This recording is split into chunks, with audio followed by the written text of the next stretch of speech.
everyone, it's welcome back to the Yogscast Triforce. I haven't done this for ages. I don't even know. Very jovial. What we're doing. Very jovial. It sounds like Santa Claus when he opens up the podcast. Hello, ho ho ho ho. Children, I'm just welcome. excited. Yeah. I'm so keen to speak with my closest two friends in the world. Yeah. Good old Sips. How you doing, Sips? Oh man, it's lovely to hear that. I'm just vibing. Voice. That's what they say nowadays, right? I'm vibing all over the place. I can't stop vibing. I'm just vibing. Just full-time vibe. Just fit. Yeah. Pyrian back from Sweden. I'm 2 back. weeks of being doing an actual job. Yeah, I know. I was just crap, just chatting to Sips before we started that. He was just telling me about it. I'm stressed out and tired just hearing about it. Like it was a lot of work. It really was. Like not just the final 3 days, but my average day. So there were two of us. There was Shiva is the main host, and then I was like the second host. And so she did like the grand final and all that kind of stuff. Yeah. But I would say I think we both hosted as much as each other because they kind of split the schedule. At her insistence, she was like, no, Ted should have exactly the same amount of time as me, which was super nice of her because I think a lot of other people would have said, I want more airtime or whatever, but she didn't. Also, she's a seasoned vet now. This is the first time you've done it, right? She's done it loads of times. Yeah. So she's a professional, whereas you're like a bumbling fool. Thank you. Jesus. Thank you You so have much. a newfound appreciation for how hard Shiva works because I wouldn't want to do that job. No, yeah, she works very hard. Like also, if I was her, I'd be like, I want to only do half. Otherwise, they would have put her down for extra stuff. You know, you've got to have some time off. I would be like, can we get a couple of other hosts? I'll just come in and like crack one or two jokes, and the rest of them can just do all of the work. Like I would. That's what people like not even half. I'd be like, could I do like 1/12 of the work, please, or something? Like I would not want to do all that work. Well, that's my role at the Yogs as well, though, to like just surround myself with funny people who are enough that I can just chill. You know, I don't have to do anything. Like, and even in this podcast, you know, it wouldn't work if there were two of us because I'd have to do that's another like 17% more work. Wait, holy crap! So you saying that he's actually done the math on this? No, yeah, he's right. Yeah. He's right. I thought you were implying that I only do 17% of the podcast, but yeah, no, you're right. Of course, I do 33 instead of 50. Indeed, so it would be up to 50. Yes, you're making sense. Yeah. So go on, tell us what it was like. Did you have to do like briefings and stuff and like rehearsals or what? Yeah, there were some rehearsals. So generally speaking, the show is very structured in each of the two sort of stages. So the DPC, which is what they in Dota terms is like the league. The Dota Professional Championship or something? I have no idea. I don't know. Okay. Anyway. I feel like that's something you should probably know. It's the Diaper Changing Professional Championship. You didn't realize you'd signed up to some furry shit. You got to check these acronyms or whatever. I don't know what it means. I don't care. It doesn't matter. Wait, DPC? You don't know what DPC means? No, I don't. I think it's Dota Pro Circuit. That sounds right. Yeah, no, it's like the regular right. pro season for That is Dota exactly leading up to it the is big the Dota majors Pro and TI. I just don't care. All I know is it's DPC, and I know what it means. But you were at ESL. I don't even know how I know that though. I'm not I'm not showing off or anything. I think it's one of those stupid bits of knowledge I'm that not even somehow sure I've retained. What ESL is and why they are doing a major and what that is. And how that it's fits in English with as a Valve's. second language. You can get a license to learn another language. If you have your ESL driving license, your European driving license, all of a sudden you're eligible for far more jobs than you would have been before. Wow. Yeah, you can apply for a checkbook at the bank. And you could take that checkbook to the bank and you could cash that check safely in the knowledge that English is your second language and you have a license. Your pennies will be protected. A license to thrill. Maybe. Yeah. Sorry. Indeed. So it's like one of three, but normally they're out of order. What are you because of talking COVID. about? The majors. All right, so there's three majors, and so the whole point of all of this all year long is to get enough DPC points to qualify for TI. Because in the old days, they used to just invite teams. Like Valve would say, "You have played well this year. We shall invite you." Whereas then everybody was like, that's kind of unfair because then you're just inviting big names. Yeah. And like, for example, this year, Team Liquid have not done particularly well. Nigma, Galaxy have not done very well. And those are two big name teams. Yeah. EG didn't do particularly well. They finished last at the major. Whereas in days gone by, they would have all been insta-invited because they're big name teams. Yeah. Now you have to and they qualify. would have performed poorly. Right. And as And a everybody would have result, said, why the are they tournament would there have and been not? less interesting. Exactly. So now it's the teams who have performed the best over the year. And That's good. Your placement in the DPC leagues, your placement in the majors gives you DPC points. You get over a certain threshold, you're there. Nice. So the teams who are playing for a bit of the money, like it's a bit of money, you know, it's a nice chunk of change, but it's not like life-changing like TI is. You win a TI, you're automatically in the top like 20 or 30 esports earnings ever. So it's that much money each. And everybody wants to make it there. I just related to this, and I don't want to go off on one too much, but I just had the thought about I've been watching Winning Time, you know, the story of the LA Lakers in the late it's 70s, such, 80s. such a good show. It Yeah. really to is watch good, that. but it's made me think about esports as well. And the whole like Lakers Showtime era, you know, when they brought in like the cheerleading squad, the Laker girls, and they weren't just like traditional cheerleaders, they were doing like kind of like raunchy dances and stuff like that. And it just blew open the franchise for like you know, like a lot more people to enjoy basketball. You know, you could go to the game, but there's like the atmosphere of the game that people liked. You know, opening up the courtside for like celebrities to have seats and all that kind of stuff. But if they did that in Dota, I mean, Dota's already pretty popular, but imagine there was like the era of like Showtime Dota and all the teams had like a cheerleader squad, but they weren't traditional cheerleaders. They were like furries, like wearing diapers, like doing the My dances God. and like all like, you know, relating back to the kind of things that like your average gamer would like to see. You know what I mean? Like just hardcore porn, like playing like in the background while the players are playing, and you know, like all the kind of like the typical boomer things stuff, yeah, I mean, like the stuff that gamers are really into, you know what I mean? Like they could, I feel like they could introduce some of those elements and just really spice up the DPC. Well, they big did time, have a you know? cosplay thing, didn't they? I guess so, Flax yeah. This year, which was quite you know, Comic-Con, quite, you know, Did you go to Comic-Con?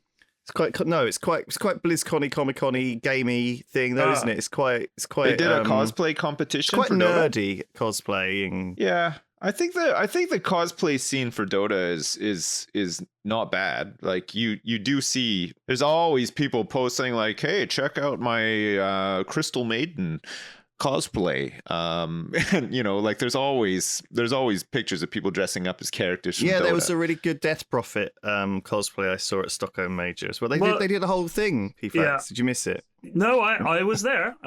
She literally she had a ghost running around, like a guy literally in a white sheet was one of the Death Prophet ghosts, which was very funny.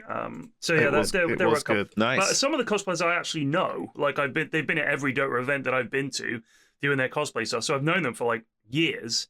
And the amount of work that they put into their cosplay is crazy. Like they work on it for weeks it takes and weeks their and whole weeks. year. It's like their whole hobby is built around it. You know, they have a lot of people in the community. Oh, what Lena again, eh? Oh, okay. Well, yeah, good stuff. Oh, Well, wow. I think some Maiden people do wear the again. same Oh, no costume way. every time, but other people You make gotta new change ones it every up. time.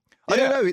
I think it's up to the people, right? Some people enjoy the community spirit of being in this community and taking part. Other people just want to entertain people. They want to show. They want to like show off And or like challenge I don't know, yourself, though. just have fun. You know, Like Lena this- 1 year, Terrorblade the next. Come on. I What are you got a doing? lot of time for cosplayers. Honestly, I think it's good people. it's impressive for sure. It's a lot of work, and the ones who do it well do it very well. Like you know, like they go as far as to have not only a great costume and stuff, but then they get like a professional photographer to, you know, take pictures of them posing like out in nature and stuff like that. It's pretty impressive. It seems like it'd be a pretty fun thing to do if you're really into that, you know? Like, Yeah, you get to like make your costume, you know, write the theme tune, sing theme tune, and all that kind of stuff. Like, it feels like it'd be pretty satisfying to do. I was talking to Simon this week about he had to take his cats to the vets, right? And obviously his cats are kind of outdoor cats, they're very independent, and they hate him. Or they don't hate him, but they're not really like cuddly friendly. They're not really on his side. They tolerate him. And so he had to get him into these cat carriers. So he goes to the kitchen, closes all the doors, and then like sort of turns around to these two cats that are already trying to escape from the kitchen. And he has to wrangle them into these boxes to take them to the vet for their shots, right? But they've got this Uber Pet now, because apparently it was quite tricky to find a taxi that would take pets to the vet, right? Because you cannot, like, there's this policy. The cabbie will be like, no pets? Yeah, a lot of the time. Or like V-Cars, who is like the Bristol-based taxi service that we usually use instead of Uber.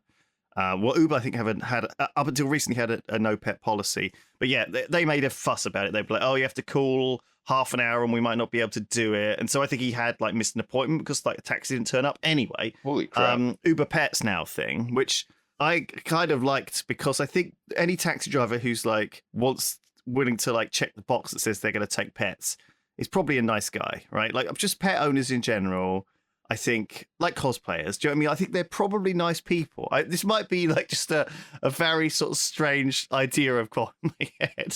But I don't know, like I think that having a pet makes you, in the same way as being a dad, makes you a certain way, be like protective of your creature and, I don't know, dad friendly, but pet, I don't know. I just feel like it might be nice to take an Uber pet than just a regular Uber, you know, because you're more likely to get like a nice driver, even if you don't have a pet. I think you'd be disappointed because you'd be like, where's the cute animal I get to live? I think a responsible thing to do is if you are thinking of ever owning a pet or having a pet or whatever, have a car as well, and maybe get your license too. Like, you know, just see it as like as something that you kind of need, because I think you kind of do need to have your own car when you have a pet. I think for emergencies, just for general taking them to the places they need to go, you know, if you need to take them to get babysat or whatever. People's life situations don't always let them afford or have a car. You know, I think with Simon, they weren't his cats, right? And he ended up with them. Right. He didn't volunteer even to have them. I don't think he even agreed to get them. I think he just actually ended up with them because of unfortunate circumstances. Yeah. And so now he's a cat dad and he's doing his best. He's just doing his best with the hand that he's been given. He's doing exactly. And so I don't know if everyone fair enough. I'm not saying I know like a lot of people can't just like, you know, have a car or drive or whatever, but I think like if you don't have a pet and you're thinking of getting a pet, bear in mind that it might be handy to have a car and a driving license. You know what I mean? Like I think it's same with kids. If you're thinking of having kids, it's pretty useful to have a car and a driving license and a safe seat for the kids to sit in. The problem I had with my car when I had it was that I used it so rarely that every time I went to use it, there was something wrong with it because it had been sat out for a month and the battery had gone flat. Right. Or, you know, something that one of the tires had gone down. Do you know what I mean? There was some dumb thing that was wrong with it. And so almost every time I was relying on it to go somewhere, like I had to go to a wedding or my parents or something, and it wasn't. It just wasn't ready. Yeah. It was like hibernating. So no, I had to slap it awake. But no, it was didn't work for me. So I think there is I don't know. These days as well, I feel like there's also this service now, which some people have been encouraging me to use, where you can actually just, it's like an app-based thing where you can just pick up a car on Queen Square and rent it for the day, kind of like, because normally renting a car is a complete they do that with a lot of electric cars. Like I know they do that over here as well. It's like you can just grab one for the small for little the day on your electric app. smart cars. Yeah, and they're like, they feel like, I don't know, they're probably not because they're probably fairly expensive, but they feel like they're disposable almost. You just like park it up anywhere like when you're scooters. Done. Yeah, the scooters, but park box it in the version. sea.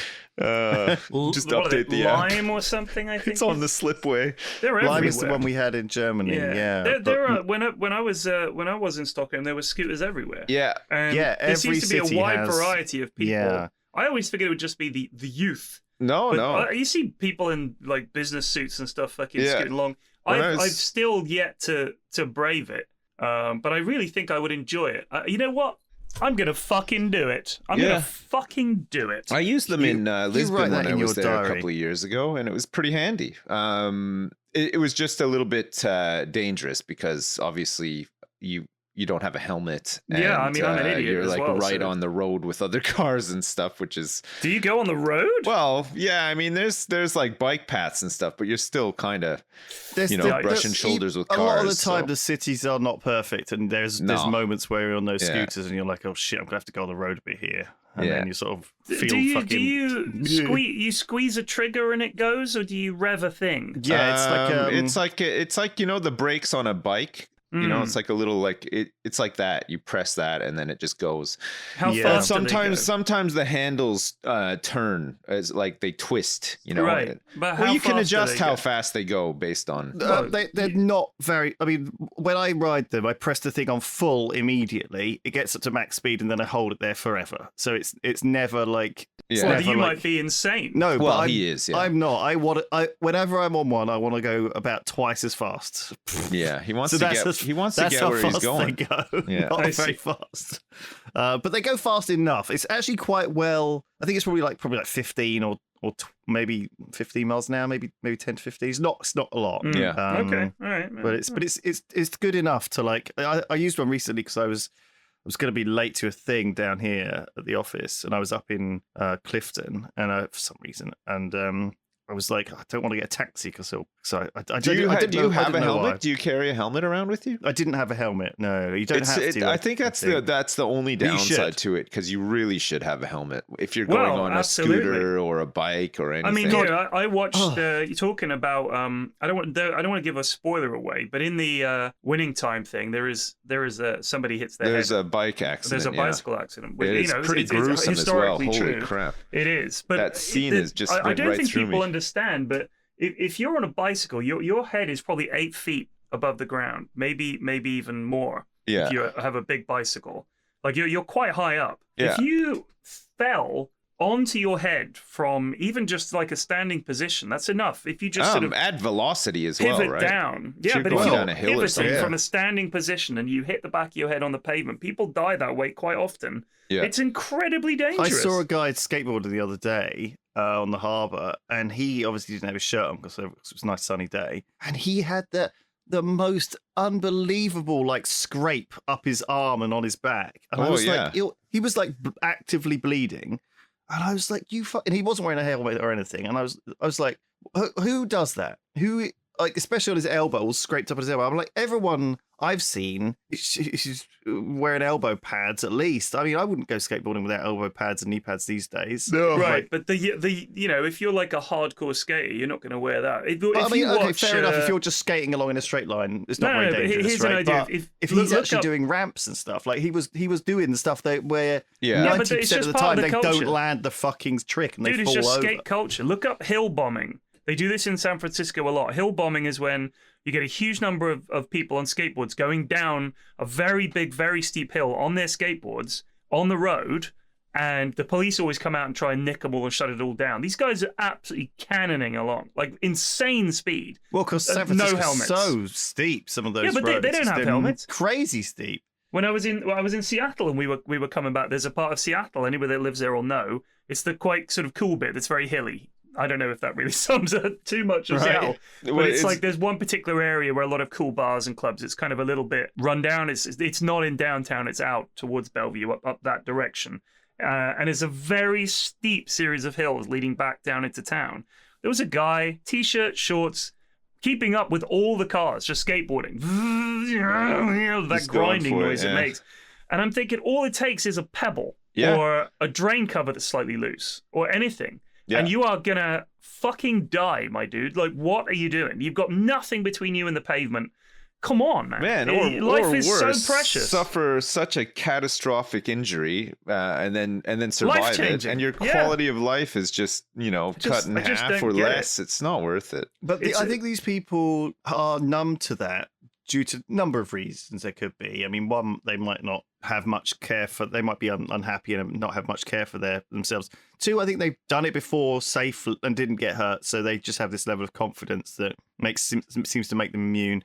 And I think also possibly sometimes they've done it before and fallen over, and they were all right, you think? and they were okay. It's interesting with helmets and stuff though, because I'm sure I've spoke about this before.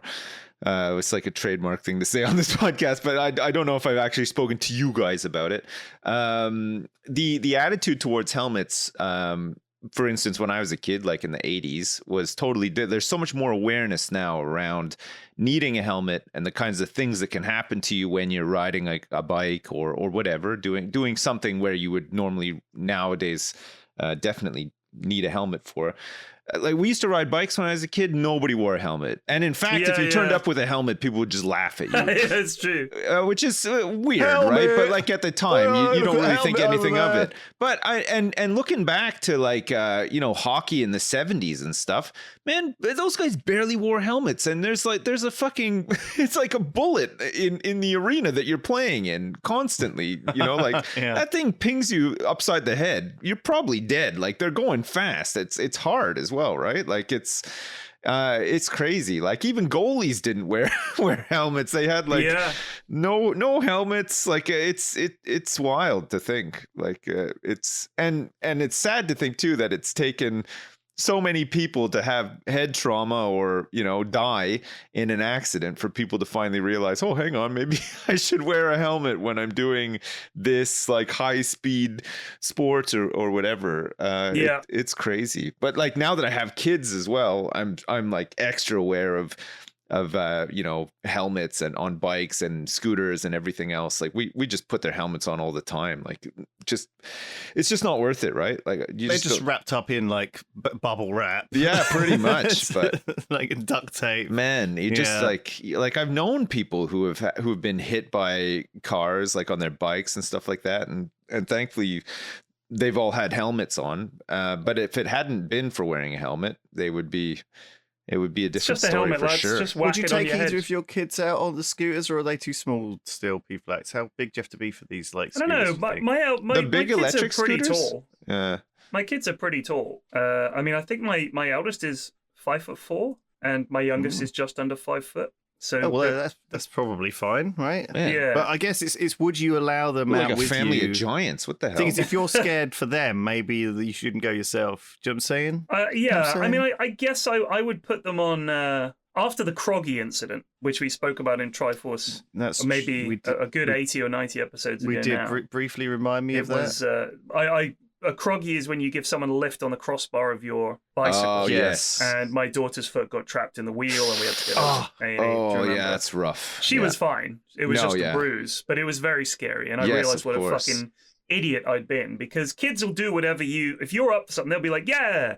It's only when you say this is incredibly unsafe and we should not do it that they're like, okay. Like they trust you on it. Yeah. So like, I still feel awful about it. It was kind of a wake up call, really, that you shouldn't take chances like that. And they have to wear a helmet every time they get on a bike or do anything like that. Helmet, because it's, I mean, if you break an arm or something, that's reparable. If you break a finger, that's reparable. But if you get brain damage, that's it. So be careful, kids, please. Yes. Good suggestions. Well, Yeah. good message. There you go. What a nice message. We can cut the rest of the podcast and it just be a 3-second stay safe, kids. That's it. We've done our job, kids. man. Yeah. We're gonna sleep like a baby So back tonight. to your 2 weeks in Stockholm. So how busy were your days then? Because I only saw you every I didn't watch all of it, obviously, It's all but it right. wasn't on every day. But, Did you do that thing when you recognize somebody on a screen where you like touch their face with your finger just to connect? Or is it just me who does that? I don't know. I felt quite proud watching you up there doing a good job. I don't know. Like I felt like I don't know. I was just like, no, I think I wasn't nervous. Oddly enough, I thought I would be. Like when we had to do the stage bit to open the final day, me and Tsunami had to.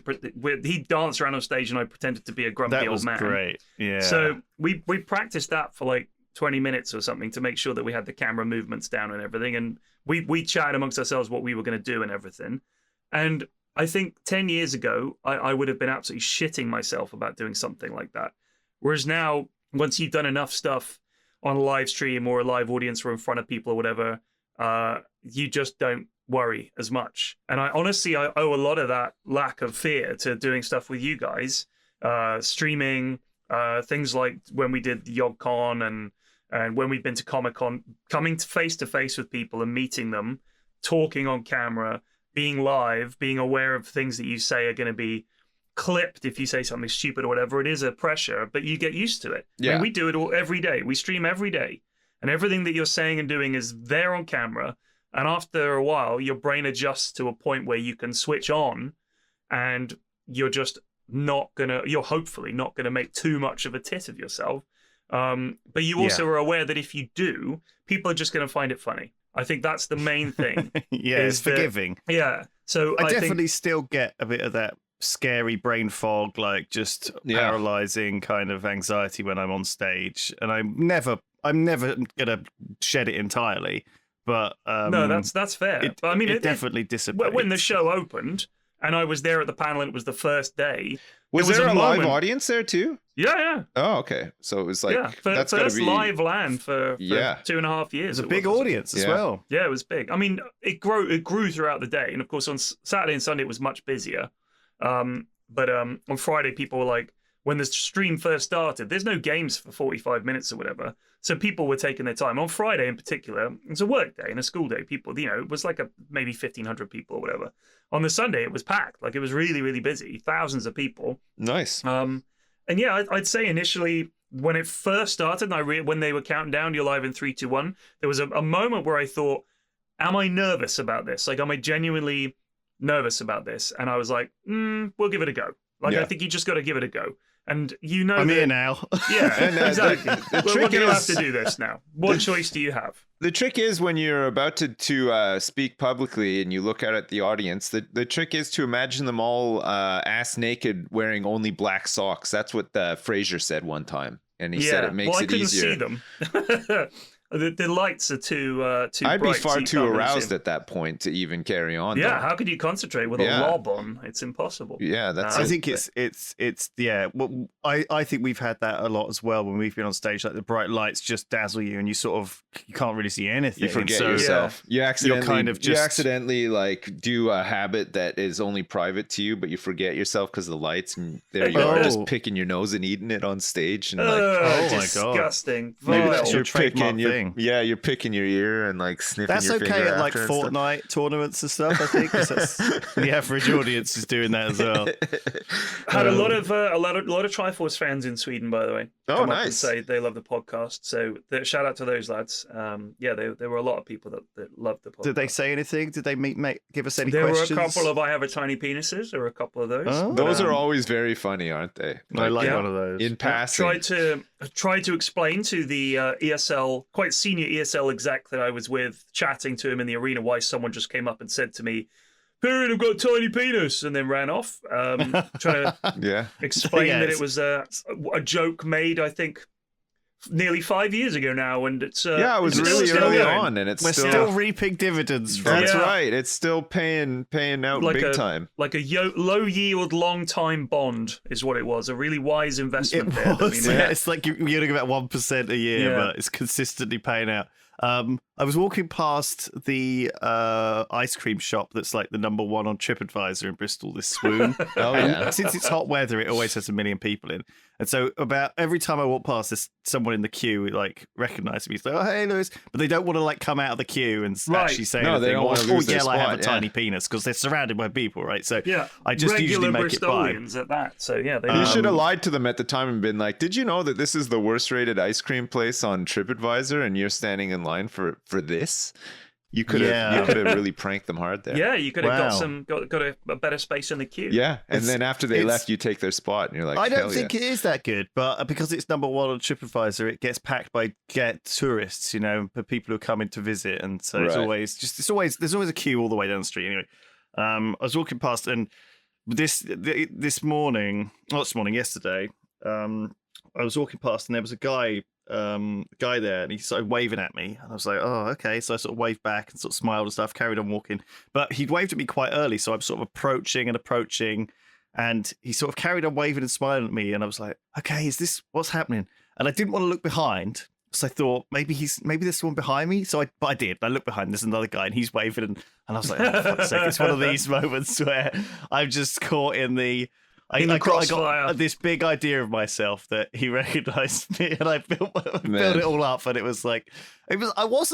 I was a little bit deflated and a little bit embarrassed because it's one of those. It happens all the time, right? When you're in the street and someone like nods at you or waves at you and says like looks at you in some way, and you're like, oh, am I supposed to recognize them, or do I know them, or did I go to school with them, or like, you know, do they recognize me from somewhere or something? It's really kind of weird to know what they, and you can never like kind of be rude about it, or like you always have to be like super polite. And I guess my go-to is just assuming that they're a fan, even if it's just like so I just randomly wave at people in the street now that are even closely looking at me funny, you know. I'm like, oh hey, I don't think it hurts. Like, it's like, just say how you doing to people and stuff. You know when somebody drives by and they honk at you, but they're not actually honking at you, they've honked at somebody else or whatever. Yes, I wave to them just in case, you know. I just think like whatever. I see, because you might know them from nursery, or they'll forget about it immediately. They might say, "Oh, look, that guy waved," and then that's it. They'll never think about it again, you know. So I don't know. It stressed me out. There's no harm. I to some extent, talking about like forgetting stuff. I've bought a diary or a journal, right? Paper, and I've started like a paper journal. A paper journal. Why don't you just use your phone? Well, because it's you're like you've got an app for everything, and you buy a paper journal. What the hell's wrong with you? I wanted to just try writing stuff with my hands. It's a kind of therapeutic mental thing. People have been telling me it's a good thing to do, and just to put your thoughts. So my journal is currently super fucking boring. It's it's like the most boring shit ever. Man, what if they find it one day and you become like a sensation? You know, like they'll just be the diary of Lewis Brindley.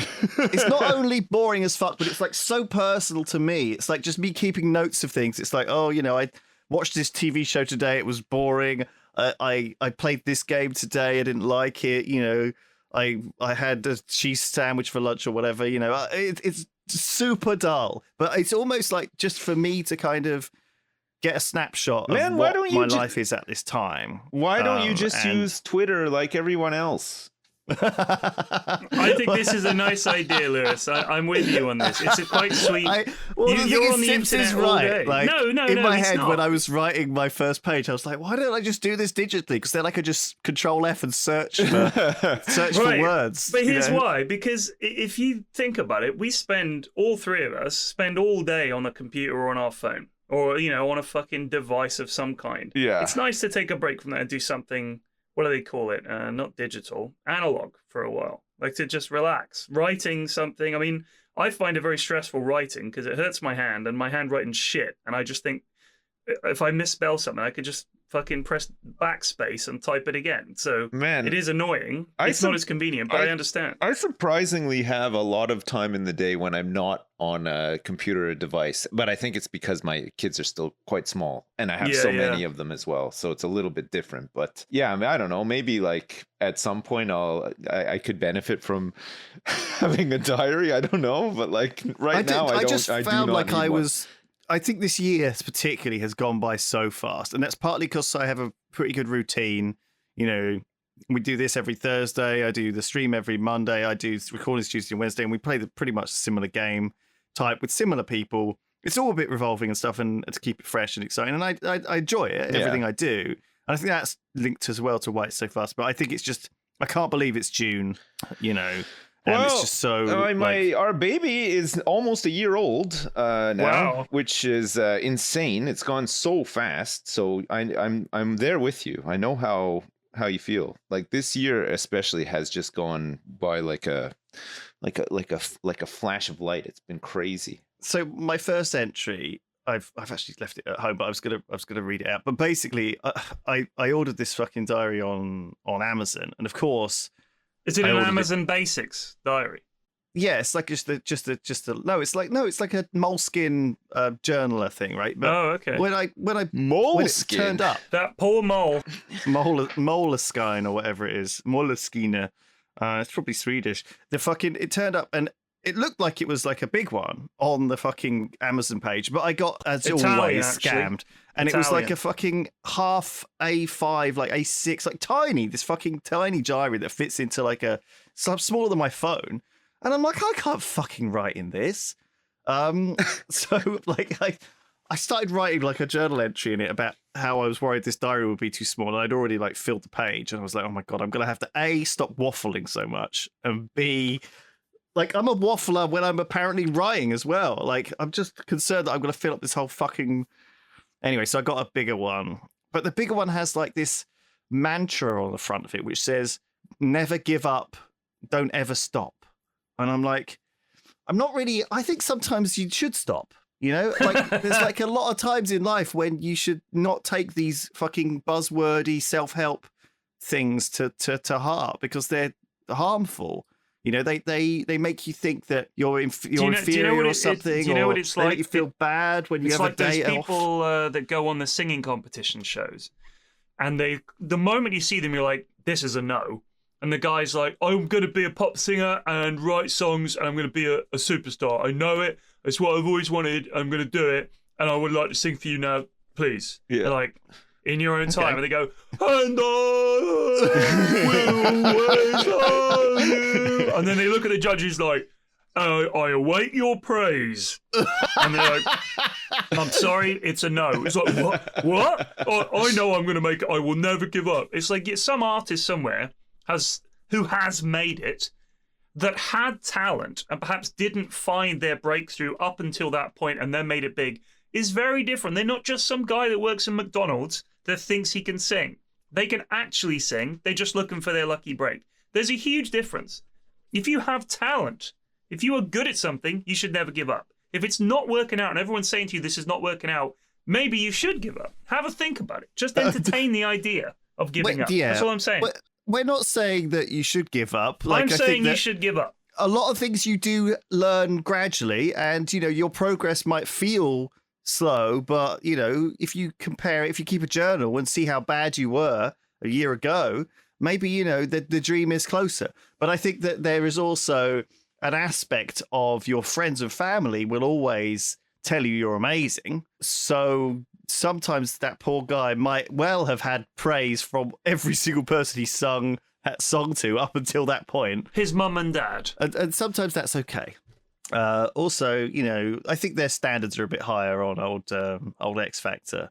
You know, it's not as opposed to the other one, as opposed to like the local bar, Teen you know, or Idol or karaoke. whatever.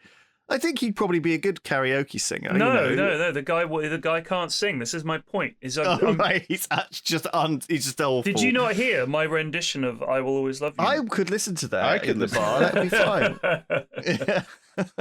So how old? So Moleskine, just to go back. Well, Moleskine, 1997. That's when it was founded. It feels like this really old prestige brand, but it was 1997. Just interesting. 97's still a while back, though. I mean, you're still 25 years. This is a good couple of years there, yeah. Right, but if it said Moleskine, or however it's pronounced, since 1897, you'd be like, ooh. Yeah, but then you know that they're about to go bust because it's too long to be around for. You can't sustain. About 20 episodes ago, we listed all the oldest companies in the world. Some have been knocking about for 1,000 years. I know, but they're not anything like, they don't even resemble like what they started out as, right? And they're only around because of investors and people who kind of like know what they're doing, sort of propelling them along, right? I don't think Moleskine is going to survive. Moleskine is a heavy cotton fabric, yeah, right? Woven and sheared to create a short, soft pile. The mole pelts have been used in the past to make fur clothing, but they are not referred to as moleskin. So moleskin, mole actual is similar to mole. It ends up being similar to mole fur in a sense, but it's just weird, isn't it? That they call it moleskin because it does sound so awful. I was perusing in the pharmacy the other day. I happened to be in the pharmacy, and I was looking at a high quality loofah, but I don't really know what that is. And I thought the name. What would you use it for? I don't know. It looks like a towel. I don't know. It's one of those products that is packaged so poorly that you're not really sure what it is that you're meant to do with it. It looked like some sort of towel or like a face cloth or something, but I don't know. It's just called a loofah, and it had a woman's face smiling, holding it up against her face. It's made. It's a vegetable. Is it that? Is it the idea is that the back scratchy sponge thing to get the dead skin off? Yeah. It looked soft though. It looked really soft. A loofah is a vine. It's like it's a vine. You dry it out, and it's a vine. Right. It's like pumice stone is stone, right? Like a sponge. Good sponge is actual sponge, right? Like these are like vegetation or fauna or whatever you call them. Like that's what a loofah is. For some reason, I thought sponges were bad, like for the environment, like the way they're harvested. Or Are something. they actually? I don't know, but maybe I just got that from somewhere because it doesn't seem like it would be like just growing like loofahs on a tree. That seems like fairly disposable, right? I guess maybe the plastic ones are not Apparently, the best. almonds are going that way now. The amount of almonds that are being harvested and the way that they have to sustain this industry because so of much water. demand and stuff. Yeah. Not just that, like some of the pesticides and stuff that they're using as well. Apparently, it's wreaking havoc on like bee colonies and all sorts. Yeah, there's always something that we're doing that's wreaking havoc. But almonds are so delicious. Yeah, I know, but it's everything. It's just the scale of everything. That's why, right? Like it's. So the ancient Greeks and Romans used sea sponges tied to sticks as toilet paper. They washed their ass with a sea sponge. That poor sea sponge. Yeah. And they chuck them back in the water afterwards. No. What happened to you, Frank? Oh, you wouldn't believe it. I was sponging around by the shoreline. I think it was curry night last night. And some fucking Greek lad stuck me up his arse. I'm covered in shit. Can't believe it. Yeah, what a way. Man, guess what? I've been playing this game this week just to talk about this. Have you guys heard of the Cones of Dunshire? I have. Okay, so it was in relation to what? So it was a joke on Parks and Rec, right? Where Adam invents a board game. He's unemployed, and his girlfriend, I can't remember, Amy Poehler's character, comes back, and he's gone mad inventing this board game called the Cones of Dunshire, which is like ridiculously complicated. It's very funny. Mrs. F said that when she hears me talking about Dota or some arcane board game that I'm playing, she's like, "This is getting a little bit Cones of Dunshire," you know. Right. So it's like, you must play as the provost, but he can only move in the hinterlands, and he can deploy 3 bells using 2 resource cards and 4 Trappists. Yeah, that would be such a good name for like a legendary stripper as well, though, right? The Cones of Dunshire. Yeah. She's like a fucking Henry VIII's favourite stripper. Bring me the cones of Dunshire. Deploy the cones. But if you haven't played this card game called Cultist Simulator, I'm sort of oddly intrigued by it, but my God, it's frustratingly arcane. You start the game, there's no indication of the rules or how things work. The descriptions on the cards are very arcane, and there's no hints, there's no help, there's no tutorial, there's nothing. And the point is, it's meant to be a game of discovery, but it's like you start off with a job card and work is the verb, and then there's also dream and study. Those are like, you drag a card into one of those things and it thunders away and does it. It's like a real-time card game. Like there's a timer on these things, and then when it's finished, it'll chuck out a card, or it'll chuck out 2 cards, or it'll eat a card, and then you'll get these random things like you are not tired, but your reason is fatigued. So the reason card now has fatigued and the eye is closed and you can't use it, and then you get an ailment card, and you have to dream about health, and maybe it'll relive it. It's bonkers. It's a very specific, you've seen. It's crazy. Yeah, it's an interesting game mechanic. We've seen things like it before. It's so hard to understand. Like, I'm struggling so much. And it'll be like, for instance, you'll get a card that says Fascination, and the Fascination card will say, if you deploy 2 glimmerings and use your erudition, you may acquire a glimmering. It's like, what the fuck are you talking about? Like, an urgency of appetite, when combined with a grail card, can lead to an erudition, a lesson learnt. It's just, it's too much. Like, I'm really struggling to get into it. Well, part of that is the idea that you are supposed to not look up any guides, because as soon as you do, it completely ruins it, and you realize how shallow it actually is, right? Well, in these games, part of the, like with Sunless Sea, or even like with Elden Ring, like, you have this big world that it's better not to look at a map or a guide, and you really have to focus, you really have to work hard not to, because I think we do get easily frustrated in these games. I mean, even back in the day when playing point and clicks, like, my God, Sips, when you played Grim Fandango, you must have got stuck a couple of times. And had to look up something, how to get out of it. Here's my issue. I don't mind exploration in a game, and that's part of the game. But when there is a mechanical element to the game, like a card game, that will punish you if you do something wrong, you would at least like to understand what went wrong. How did I fail? And the exploration, it takes a long time to play this game. you're sort of dragging cards around, and this timer's going and stuff, and it spits stuff out.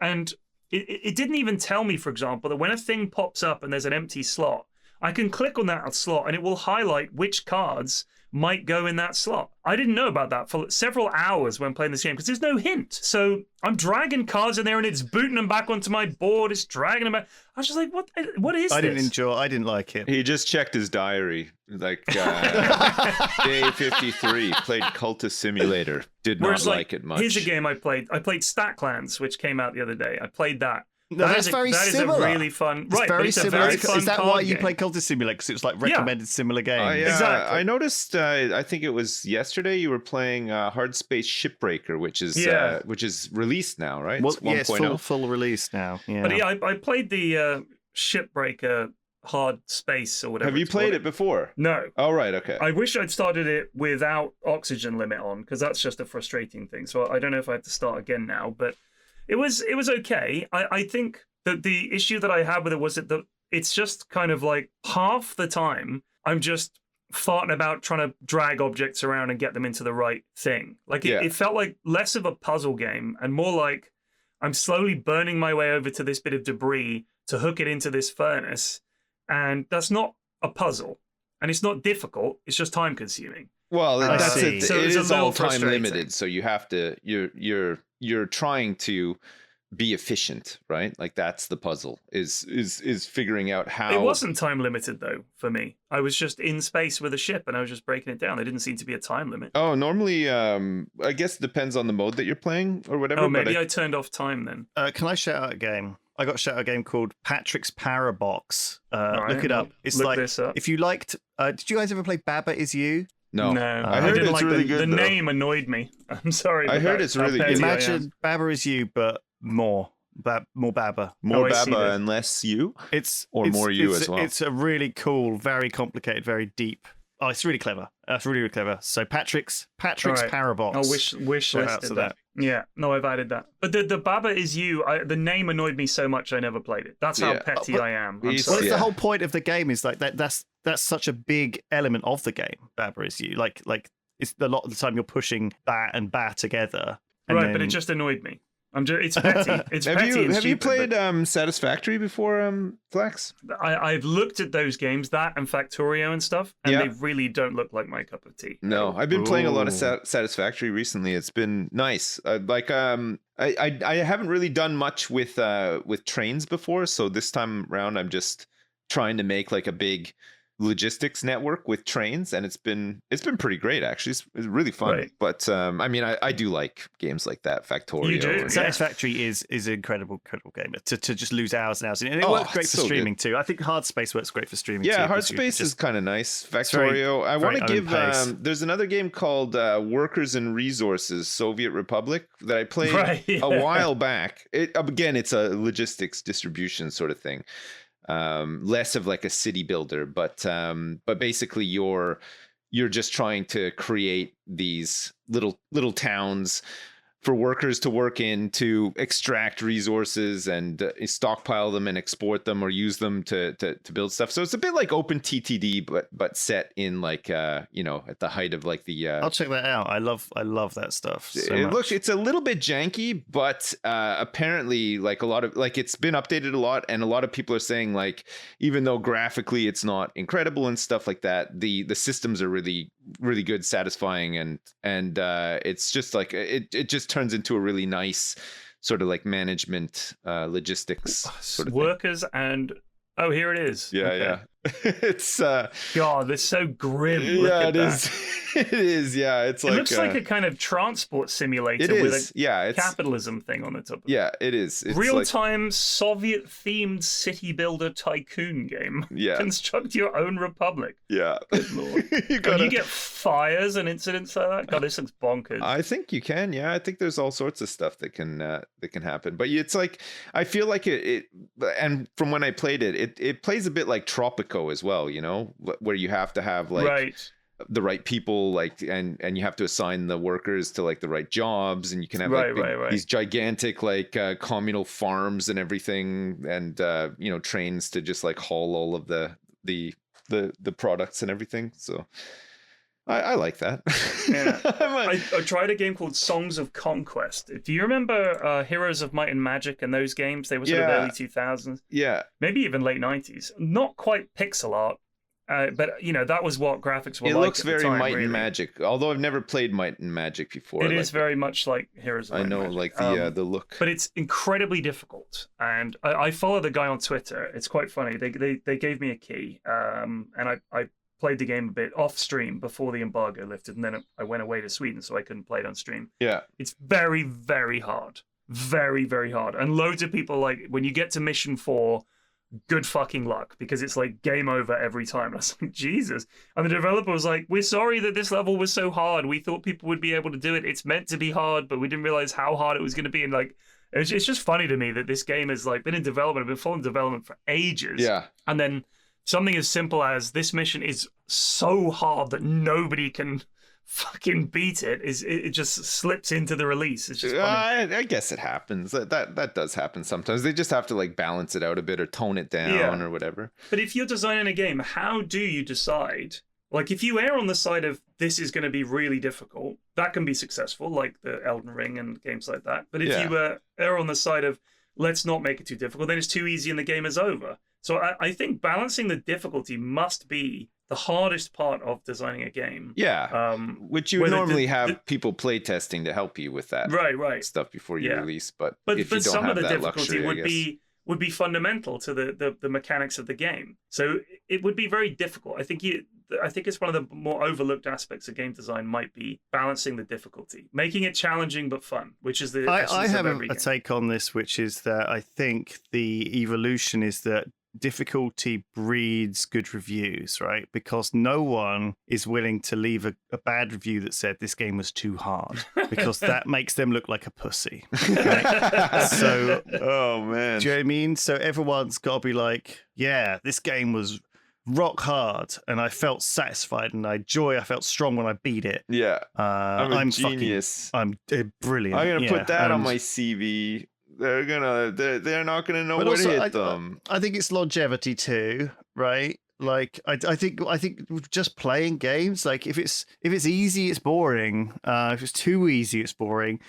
And I don't think all games ramp up difficulty necessarily quickly enough sometimes. If you're just going through the motions and everything feels like you're on autopilot, you're just mindlessly clicking because it's so fucking piss easy. That's not hugely fun. There's no challenge to overcome, and that happens in a lot of games, especially roguelikes too. It's hard to balance those to get them to be not ludicrously easy. What about spot the difference games? Right, they're quite a weird. That's quite a weird genre you've picked there. Well, yeah, and there's also hidden object games. They're very, very popular. How many are they popular? I mean, there's billions of them on. Yeah, but I don't know if that makes them popular. There's billions of platformers, and they're amongst the least popular games there are. They're easy to make. Which here's an unpopular game I just saw a news story about: Lord of the Rings Online. How many people do you think played Lord of the Rings Online in the last 30 days? Oh, in the past 30 days, I have no idea, but I did play it when it came out. So the average number of players over the last 30 days is 1,369. 1,369. Yeah, and that's obviously something's happened, because I'm just looking and I can't believe that game is still going, honestly. Yeah, I mean, in January 2020 there was an average of 516 people playing the game. So they must have one server now. Like they must have scaled back. I don't know. Big time, right? I guess. I mean, it says here that the most players I've ever had was January 2013. They didn't even have 2,000 people average. No, the game didn't come out until the game came out in 2012. Really? But even when it just came out, it only had an average of 2,500. Lord of the Rings. I love Lord of the Rings. I actually recently watched the M4 book edit of The Hobbit. I really enjoyed it. It's basically a guy actually had the book open when he was editing the 3 Lord of the Rings, the Hobbit extended editions together with all the behind the scenes, and there's quite a bit of extra footage that didn't even make it in the extended Hobbit and was left in the behind the scenes. So he's put some of that in to this one to make it actually like the book. Because obviously, fuck knows why. They're just terrible films, the Hobbit films. So I think he had to make them contractually or something. There was some bullshit. But yeah, the book edit actually, it's pretty good. And there's another couple of edits out there that I recommend. But there's a huge fan base for Lord of the Rings. I mean, I remember playing this back when it came out. I think you originally had to pay like an MMO, you had to pay, and you had to pay a subscription fee, and then they made it free, and then they made it free to play, and then blah blah blah, and the next thing, they've kept going, keeping this game on life support for so long, because there is this hardcore fan base of, and I think there's always people coming into the Lord of the Rings fandom.